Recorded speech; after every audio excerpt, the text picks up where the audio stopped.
રાજકોટ કે જ્યાં અર્જુન જ્વેલર્સમાં ચોરીના કેસમાં કાર્યવાહી કરવામાં આવી। શોરૂમમાં કર્મચારી નૈમિષ જાની સામે પોલીસ ફરિયાદ નોંધાઈ। 25 લાખથી વધુ દાગીનાની ચોરી કેસમાં ફરિયાદ નોંધાઈ છે। નૈમિષ જાનીએ દાગીનાની ચોરી કર્યાનો ખુલાસો થયો। દેવું વધી જતા ચોરીની ઘટનાને અંજામ આપ્યો। આરોપી નૈમિષ જાનીની પોલીસે ધરપકડ કરી સમગ્ર મામલે તપાસ શરૂ કરી છે। સીસીટીવીના આધારે પોલીસે પુરાવા એકત્ર કર્યા।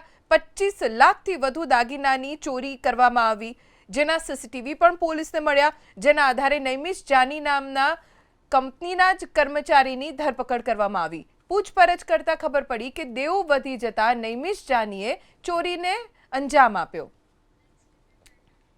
સીસીટીવીના આધારે પોલીસે પુરાવા એકત્ર કર્યા। 25 લાખથી વધુ દાગીનાની ચોરી કરવામાં આવી, જેના સીસીટીવી પણ પોલીસને મળ્યા, જેના આધારે નૈમિષ જાની નામના કંપનીના જ કર્મચારીની ધરપકડ કરવામાં આવી। પૂછપરછ કરતા ખબર પડી કે દેવું વધી જતા નૈમિષ જાનીએ ચોરીને અંજામ આપ્યો।